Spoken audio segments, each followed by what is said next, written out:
Hello po guys, good morning. Gusto mo bang magpalit ng motor ng spin dryer? Kagaya nito mga Star Crown na ganito, yung mumurahin lang.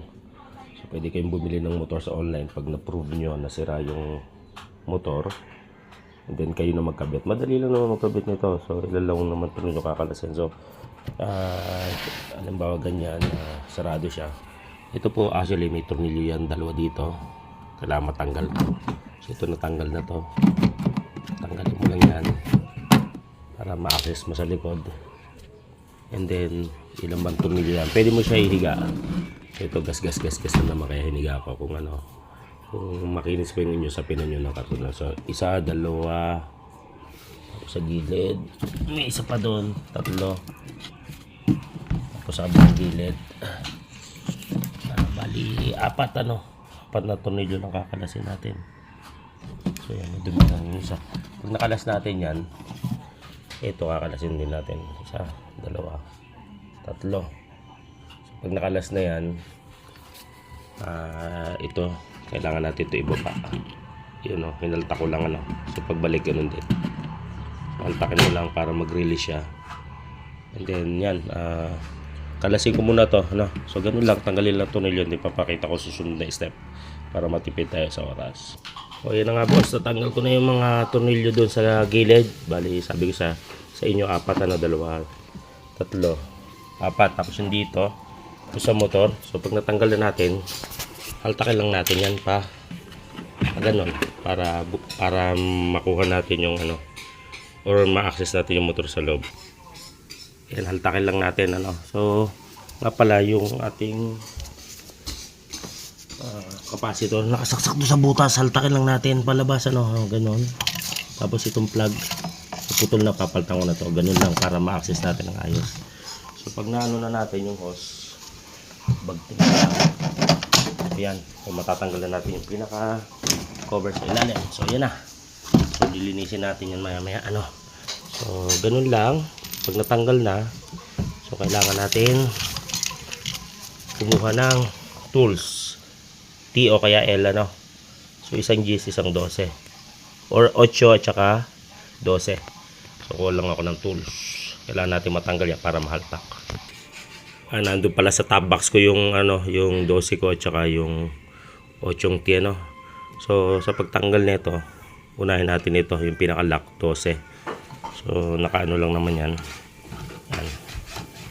So pag maluwag na siya, luwagan lang natin siya counterclockwise, siyempre paluwag and then yung pinaka ito naman nasa gitna, 8 yan. So yan. So pagka naluwagan na, tabi natin to kasi gagamitin natin to dun sa isang ipapalit natin. So ito na, and then yan, hahaltakin mo lang naman yan palabas So hawakan mo ng kaliwang kamay to, tapos hahaltakin palabas to. So yun guys, so bali kailangan lang natin tanggalin ng ganyan Pag natanggal na, buksan natin itong may plastic na to para yung wirings makita natin yung pagkukonekta ng wirings. So ito, dito ko siya puputulin kasi ito yung sirang motor. So mas maganda yung mahaba yung matira So kulang pamutol, then kakatin natin. So yan, naputol ko na nga po kasi ito naman yung sira, okay lang. So ngayon dito, tanggalin natin ito na rin gagamitin natin. Kulang tayo ng pliers, tapos ipitin lang para matanggal. Pag natanggal mo na ito, kailangan lang naman natin itong matanggal dito sa kanyang pinaglalagyan para nakaano lang siya, nakasabit lang siya doon Ganun, pag natanggal mo na, ito na yung lumang motor. So papalit natin yung TNS ko kanina. Yun, ito yung papalit natin, second hand lang pero kung halimbawa bumili nga kayong bago, mabibili nyo ganito lang. Yan, parang ganyan lang wirings. So wala pa ito nasa ibabaw, wala yan. So kung may luma kayo halimbawa ganyan, kukunin nyo to, tatanggalin nyo 3 tornilyo, tapos ililipat nyo dito sa halimbawa bago nyo, kasi wala nga kasama na ito yung bago tsaka ito. Lilipat nyo lang yung galing sa luma sa bago nyo and then ganun din yung guma sa ilalim, yung bago nyo wala din yan, kaya yung itong nasa ilalim na gomang tatlo, ililipat nyo sa bagong bili nyo. Pati itong pinaka cover ng motor at saka itong pinaka reducer nya, no? So ililipat lang, ganun lang kung paano tinanggal tornilyo. So igaya nyo lang sa pwesto ng bago nyo. So kung nakita ng pwesto nyo, so ganun lang, kung anong pwesto ng bago, ganun din, gagayahin nyo lang. So pag ganun, so lilipat. So sa akin kasi dahil second hand, dala lang ng kaibigan natin mag-scrap, hindi na ako maglilipat. So paglilipat lang naman niya, una ito, tatanggalin mo lang yung ito. Pag natanggal mo yan, ganun din kagaya sa kabila kanina. Sa kanya naman G at saka 8. So luluwagan mo to, tapos ito, tapos sisikwatin mo lang ito ng kahit flat screw para umangat. Pag naangat na yan, yun, tanggal na. Then susunod mo na ito, 3 tornilyo. So pag natanggal na yan, ilipat mo na halimbawa sa bago mo. So ganyan, uunahin ito. Pag nakabit na, ito naman medyo pukpukin ng mahina lang para hindi mabasag. So halimbawa nakasetup ng ganyan, so pwede na natin ikabit to sa ating dryer. Pero nga pala, lilipat ko pa ito, yung goma. So lipat ko muna. So yan, nalipat ko na yung goma. So ngayon, pag ako nagkakabit, inuuna ko dito para kita ko bago ko ikabit dito, Pero kahit ano na mamauna, nasa sa inyo kung saan kayo madadali ang dumiskarte. So kung unahin ko ito para kita ko yung ehe, kakabit ko na siya. So ganun lang, hanapin mo lang yung hulma. Kasi ito yung sa tornilyo niya, So hanapin mo lang yung hulma.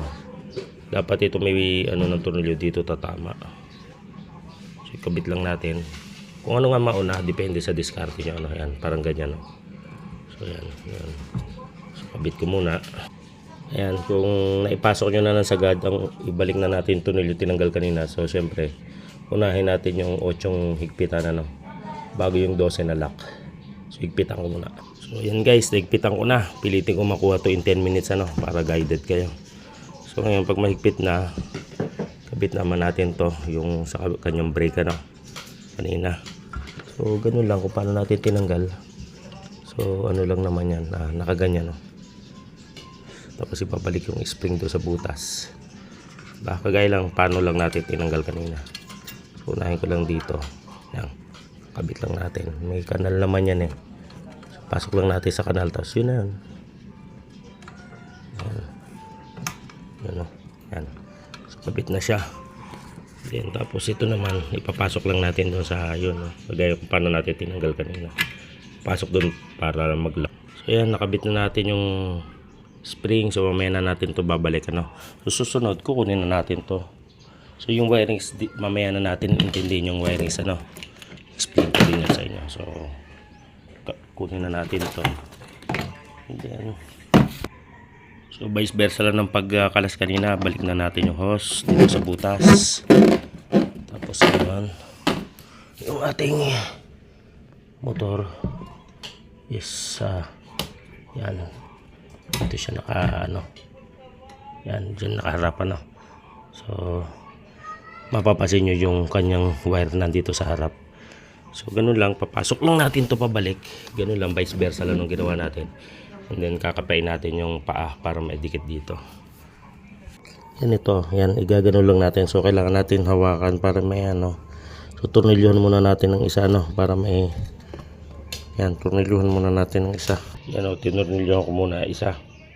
And then yung dalawa, yan, susungkitin lang naman yan. So fix ko na para umabot tayo ng 10 minutes. So yan, nakabit ko na. Nga pala guys, huwag kalimutan balik ito dito sa may sa may reducer, kasi magkakaroon ng ingay o yan, balik lang natin yan, Philip muna tayo, malambot pa naman yan. So yan, so higpitan natin maigi yan, kasi yun sa sa reducer, kaya minsan maingay pag maluwag ang pagkakabit yan. Higpit na. Okay na tayo dito. So ngayon, babalik na natin to. Iwasan lang may maipit. So ganun lang, balik lang natin. Huwag kalimutan yung balik yung sa may plug dito nakaipit, bago natin tornilyuhan isa-isa. So yung guys, natornilyuhan na natin yung mga tornilyo, yung 4 kanina. Tapos ngayon ito, pwede na natin to ibalik dito. Sabi ko nga, igaganon lang, balik. So yan, nakabit na natin. So wirings na. Ganun lang magpalit ng motor. Yung wiring